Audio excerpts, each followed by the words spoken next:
سورہ یوسف، جس کے متعلق اللہ نے فرمایا نحن نقص علیک احسن القصص، اے محبوب ہم آپ کو سب سے اچھا قصہ سناتے ہیں۔ اب قرآن جس کو سب سے اچھا قصہ کہہ رہا ہے، نحن نقص علیک احسن القصص، اللہ تعالیٰ اپنے حبیب کو سب سے اچھا قصہ سنا رہا ہے۔ وہ کون سا ہے؟ سیدنا یوسف علیہ السلام۔ اے مسلمانوں، اللہ جس کو سب سے اچھا قصہ کہہ رہا ہے وہ اپنے بچوں کو سنانا تم نے چھوڑ دیا۔ چندا ماما کی کہانیاں، گڈے گڑیاں کی کہانیاں، چور پولیس کی کہانی، ہم تو اسی میں رہ گئے۔ بچوں کو ایسی کہانیاں سنائیں گے جس سے ان کے اخلاق بھی برباد ہوں، تباہی بھی آئے۔ جنگل کے شیروں کے متعلق، گلی کے کتوں کے متعلق کہانیاں جو آج بچوں کو سنائی جاتی تاکہ بچپن سے اس کے دل و دماغ میں خوف بیٹھتا چلا جائے۔ وہ بچہ تو ہمارا شیر دیکھا ہی نہیں، لیکن ایک انجانا خوف اس کے دل میں آ ہی جاتا ہے۔ کیوں؟ ہم نے کہانیاں ویسی سنائی۔ یہ ہمارے اسلاف تھے جو اپنے بچوں کو رات کے وقت لے کر سوتے بھی تھے تو قرآن کے واقعات سنایا کرتے تھے۔ کیا یوسف علیہ السلام کا واقعہ سناؤ اپنے بچوں کو، واقعی بڑی دلچسپی ہے۔ اللہ تعالیٰ شروع سے یوں فرماتا ہے، یعقوب علیہ السلام اللہ کے نبی ہیں، بنی اسرائیل انہی سے شروع ہے۔ حضرت یعقوب علیہ السلام یہ حضرت ابراہیم علیہ السلام کے پوتے ہیں۔ ابراہیم علیہ السلام کے بیٹے اسحاق علیہ السلام، اسحاق علیہ السلام کے بیٹے یعقوب علیہ السلام۔ یعقوب علیہ السلام جن کی عبادتیں، جن کا زہد و تقوی مشہور ہے، ان کے 12 بیٹے تھے۔ ان میں سے 11ویں نمبر پر حضرت یوسف علیہ السلام تھے۔ 10 بڑے بیٹے اور 11ویں نمبر پر حضرت یوسف علیہ السلام، 12ویں ابھی نہیں ہوئے تھے۔ جب آپ چھوٹے تھے یوسف علیہ السلام کو اللہ تعالیٰ نے کمال کا حسن عطا فرمایا تھا، جو دیکھے تو دیکھتا ہی رہ جائے۔ یوسف علیہ السلام کو اللہ نے اتنا حسین بنایا تھا، اس حسن کی مثال ملتی نہیں۔ وہ ایک طرح سے سیدنا یوسف علیہ السلام کا معجزہ بھی تھا۔ بچپن سے ہی آپ حسین و جمیل تھے، لوگوں کی نظریں آپ پر پڑی ہوئی تھیں۔ اس کی وجہ سے والد گرامی حضرت یعقوب علیہ السلام اللہ کے نبی تھے، اپنے اس بیٹے کو بہت قریب رکھتے تھے۔ کس لیے قریب؟ خوبصورت ہے اس کے لیے نہیں، بلکہ وہ نبی دوربین نگاہوں سے دیکھ رہے تھے کہ یہ آگے چل کر اللہ کا نبی ہونے والا ہے۔ ان کی پرورش اور ان کی تربیت ضروری ہے۔ پھر ایک دن اتفاق بھی ہوا کہ بچپن میں ہی حضرت یوسف علیہ السلام نے خواب دیکھا۔ وہیں سے سورہ شروع ہے۔ کہتے ہیں انی رأیت 11 کوکبا والشمس والقمر رأیتہم لی ساجدین۔ ابا کل رات میں سویا تھا تو خواب میں دیکھا 11 ستارے، ایک چاند اور ایک سورج مجھے سجدہ کر رہے ہیں۔ 11 تارے ہیں اور ایک چاند اور ایک سورج، یہ سب مجھے سجدہ کر رہے ہیں۔ یعقوب علیہ السلام اپنے باپ سے کہا، فوراً انہوں نے کہا یا بنی لا تقصص رؤیاک علی اخوتک، بیٹا یہ خواب بھائیوں کے سامنے بولنا مت، تیرے جو بڑے بھائی ہیں ہاں فیکیدوا لک کیدا، وہ برا کر جائیں گے تیرے ساتھ، برا کر جائیں گے، چھپا کے رکھ، خواب بیان مت کر۔ یوسف علیہ السلام خاموش ہو گئے، نہیں بیان کی، کیونکہ وہ باپ جانتے تھے حکمت کیا ہے اس کے اندر، اس کی تعبیر کیا ہوگی۔ لیکن یوسف علیہ السلام عمر میں ابھی بہت کم سن تھے، چھوٹے تھے، تو بتایا بھی نہیں خواب، بس کہا کہ خاموش رہنا، بولنا مت۔ پھر ہوا ایسے کہ باپ ہر کام میں یوسف یوسف یوسف کرتے رہے، اپنے مصلے کے قریب یوسف کو بٹھائیں، دسترخوان پہ یوسف کو بٹھائیں۔ بھائیوں میں جلن پیدا ہو ہی گئی۔ جو 10 بڑے بھائی تھے، دل کے اندر ایک حسد۔ اب ان تمام بھائیوں نے بار بار دیکھا ہمارے باپ، ہم تو خدمت کرتے ہیں لیکن یہ چاہتے یوسف کو ہی ہیں، تو یہ حسد بہت خطرناک چیز ہے۔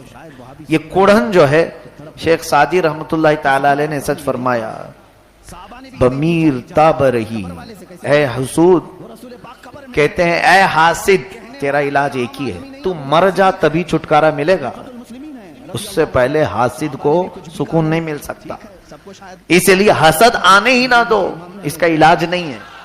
جلنے کی، جیلسی جس کو کہتے ہیں، کسی سے ٹھسن رکھنا جس کو کہتے ہیں، یہ ایسی بیماری ہے موت کے علاوہ اس کا کوئی علاج نہیں، مر جانا پڑے گا، تب تک تو جلتے ہی رہیں گے۔ کس پر جلتا ہے بندہ؟ کس پر؟ ظاہر سی بات ہے کسی کی خوبصورتی پر، یا کسی کے مال پر، یا کسی کے مرتبے پر، یا کسی کے علم پر۔ یہی چیزیں ہوتی ہیں جلن کی، خوبصورتی، مال، علم، یا تو پھر دولت، یہ تمام چیزیں، علم ہے، دولت ہے، خوبصورتی ہے، تو دوسرے جلنے لگے۔ مجھے یہ بتاؤ یہ چیزیں اس کے پاس آئی کہاں سے؟ کون دیا اسے سب؟ اللہ نے دیا نا۔ اب اس کا مطلب یہ ہوا کہ حاسد اس بندے سے حسد نہیں کر رہا، اللہ کی نعمتوں سے حسد کر رہا ہے۔ ذالک فضل اللہ یؤتیہ من یشاء، یہ اللہ کا فضل ہے، وہ جسے چاہے دے۔ ہونا یہ چاہیے کہ جب کسی کے اندر نعمتیں دیکھے، اپنے سے زیادہ کسی کا علم دیکھا آپ نے، اپنے سے زیادہ کسی کو خوبصورت دیکھا، اپنے سے زیادہ کسی کو مال دیکھا، فوراً شکر بجا لاؤ، اے مولا تو نے میرے اس بھائی کو جتنا عطا فرمایا یہ تیری قدرت کاملہ ہے۔ رب ان جملوں کو پسند کرتا ہے، ارشاد فرماتا ہے اس بندے نے اپنے بھائی کے متعلق جو جملے کہا اس کو اس کی دگنا نعمتیں دی جائیں۔ نہیں مگر ہم تو جلنا چاہتے ہیں، ارے وہ اس کے پاس یہاں سے آئی ہے، وہاں سے آئی ہے۔ یہ تمام جملے رب تبارک و تعالیٰ کی رحمت سے دور کرنے کے ہیں۔ خیر، یوسف علیہ السلام کے بھائیوں نے جلن میں کہاں تک راستہ اختیار کر لیا؟ سارے سوچتے تھے کیا ہے اس کا چھٹکارا، باپ کی نظروں میں تھوڑا سا ہم بھی قریب ہو جائیں۔ ابلیس لعین ہر زمانے میں، اللہ تعالیٰ فرماتا ہے لِكُلِّ نَبِيٍّ عَدُوًّا شیاطین الانس والجن، ہم نے ہر نبی کے ساتھ شیاطین میں سے ایک دشمن رکھا ہی ہے۔ آیا مشورہ دینے کے لیے، بھائیوں سے کہا میں تمہیں ایک اچھا مشورہ دیتا ہوں۔ کہا کیا؟ یوسف کو لے جاؤ مار ڈالو۔ بھائیوں نے کہا پہلے مار ڈالتے ہیں، قتل کر دیتے ہیں، کچھ رہے گا ہی نہیں۔ بعد اس شیطان نے کہا نہیں، ایک کام کرو، جاؤ وہاں کھیلنے کے بہانے سے یوسف کو لے جاؤ، شکار پر لے جاؤ اور مار ڈالو۔ تو سارے بھائیوں کو یہ بات لگی، ٹھیک ہے، باپ سے کہتے ہیں ہم شکار پر جا رہے ہیں، یوسف کو لے جا کر کے ماریں۔ پھر ایک بھائی نے کہا نہیں ماریں گے نہیں، ایسا کرتے ہیں کہ کنویں میں ڈال دیتے ہیں اور واپس آ کر کے باپ سے کہیں گے کہ بھیڑیا نے کھا لیا۔ پلان تیار ہو گیا۔ اب پھر یہ بات آئی، کون جا کر کے یعقوب علیہ السلام سے کہے؟ پھر آئے بڑے بھائی نے اور منجلے بھائی نے، دونوں نے کہا ابا ہم جا رہے ہیں شکار کے لیے جنگل میں، یوسف کو بھی ہمارے ساتھ بھیج دیجئے۔ کہا نہیں بھیجوں گا، مجھے خوف ہے، انی لیحزننی ان تذهبوا به واخاف ان یاکلہ الذئب وانتم عنہ غافلون۔ مجھے خوف ہے کہ کہیں تم اس کو اکیلا چھوڑ دو گے، کوئی جنگلی جانور نقصان پہنچائے گا، تم غافل رہو گے۔ کہنے لگے قالوا لئن اکلہ الذئب ونحن عصبۃ انا اذا لخاسرون۔ ابا پھر ہم کس کام کے بھائی ہیں؟ ہم تو بھائی ہیں نا، اگر ہماری موجودگی میں کھا لیا کسی نے تو پھر ہمارا کیا مطلب رہے گا، ہم نہیں ایسا ہونے دیں گے۔ باپ نے کہا چلو اتنی محبت ہے بھائی سے، بھیج دیا۔ یوسف علیہ السلام کو لے کر کے آئے جنگل میں، اپنے پلان کے مطابق ان لوگوں نے ایک بہت ہی زہریلا کنواں تھا جس میں بے انتہا سانپ اور بچھو پل رہے تھے، اس کنویں میں ڈھکیل دیا یوسف علیہ السلام۔ اب یہاں دیکھیں واپس انہوں نے ایک بھیڑیا کو پکڑ کر کے ذبح کیا اور اس کا خون اپنے دامن میں، یوسف علیہ السلام کا جبہ اتار لیا تھا اس دامن میں لگایا اور روتے دھوتے گھر آئے۔ کہا حضرت یعقوب علیہ السلام سے کہ ہم گئے تو تھے، وجاءوا علی قمیصہ بدم کذب قال بل سولت لکم انفسکم امرا۔ وہ قمیص لے کر کے آئے، کہنے لگے کہ دیکھیں ہم کھیل رہے تھے، اچانک ایک بھیڑیا آیا یوسف کو اٹھا لے گیا، ہم بچانے کی کوشش کرتے رہے، بچ نہیں پایا۔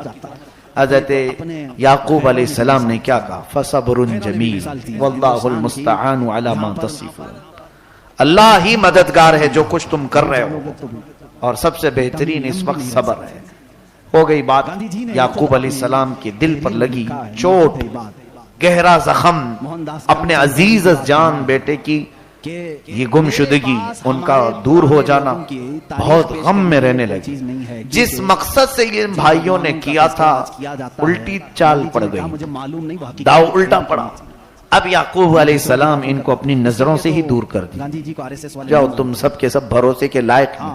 حاسد کا یہی انجام ہوتا ہے، وہ جلتا ہے کسی اور کام کو حاصل کرنے کے لیے۔ جیسے کبھی کبھار آفس میں کام کرنے والے مزدور سب ہیں، ایک جو ہے اچھا ہے بیچارہ سیٹ کی نظر میں، اس کو گرانے کے لیے 4 لوگ پیچھے پڑے ہوئے ہیں، اور کیا کیا شکایتیں لے کر کے سیٹ کے پاس گئے اس کو گرانے کے لیے۔ گرا تو دیا لیکن چاروں بھی نظروں سے گر گئے۔ ایک وقت ایسا آئے گا، اس لیے کہ مشہور قول ہے چاہ کنرا چاہ در پیش، اور حدیث پاک میں من حفر لأخی حفر اللہ لہ، جو اپنے بھائی کے لیے کنواں کھودتا ہے اللہ اس کے لیے کنواں بناتا ہے، وہ اسی میں گر جائے گا جو اپنے بھائی کے لیے بنایا تھا۔ یوسف علیہ السلام کے ساتھ کیا ہوا؟ اللہ فرماتا ہے وَجَاءَتْ سَيَّارَةٌ فَأَرْسَلُوا وَارِدَهُمْ فَأَدْلَى دَلْوَا، ایک قافلہ وہاں پر آیا، لیکن جیسے انہوں نے کنویں پر پھینکا تھا آپ کنویں میں جا کر گرے نہیں۔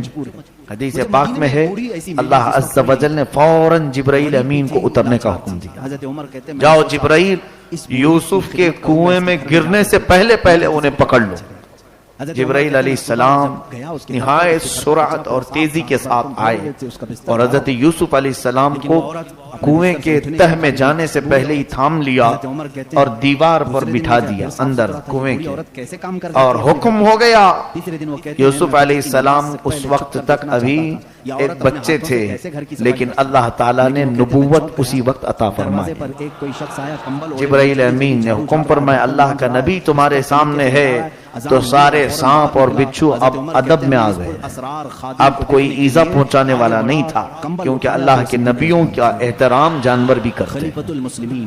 پھر ایک قافلہ آیا مصر کی طرف جانے کے لیے، تو قافلہ وہاں پر قیام کیا، تو ان کو پانی کی ضرورت تھی، تو ایک غلام کو انہوں نے بھیجا کہ جاؤ دیکھو یہاں کنواں نظر آ رہا ہے پانی ملتا ہے، تو اس نے ڈول ڈالا، رسی ڈالا، تو حضرت یوسف علیہ السلام اس رسی کو پکڑ کر اوپر آ گئے۔ جیسے ہی اس نے کھینچا وزنی ہو چکا تھا ڈول، دیکھا ایک نہایتی حسین و جمیل بچہ آیا ہے، پکڑ کر کے امیر قافلہ کے پاس لے آیا۔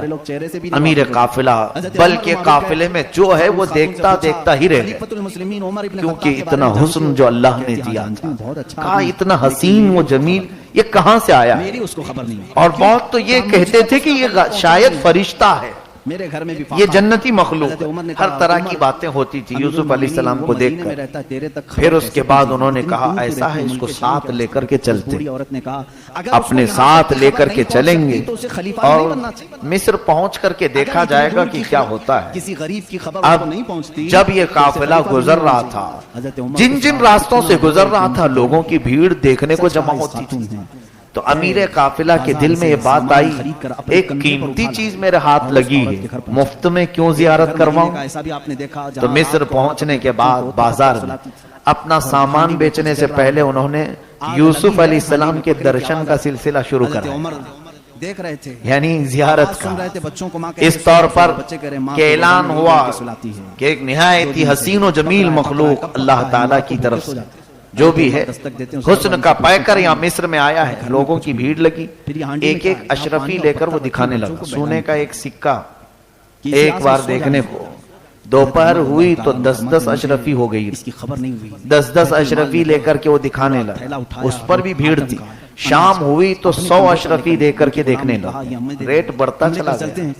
اب اس کے بعد حضرت یوسف علیہ السلام کو لوگ جو دیکھنے کی بھیڑ لگا چکے تھے، مصر میں یہ بات مشہور ہو گئی۔ اس کے بعد اس نے نیلام کرنے کا ارادہ کیا، بیچ دیتے ہیں، کب تک یہ زیارت کرواتے رہیں گے، پیسے لے کر بیچ دیتے ہیں۔ بولی لگانے کا حکم ہوا تو مصر کے بڑے بڑے نواب اور رئیس آئے اس خاتون سے حضرت عمر خریدنے کے لیے۔ اس میں بادشاہ مصر جو عزیز المصر کہا گیا ہے، قرآن میں اس کا ذکر ہے، لیکن کیا کروں مجھ جیسی غریب اس کی بیوی جن کا نام زلیخا ہے، عزیز مصر کی بیوی،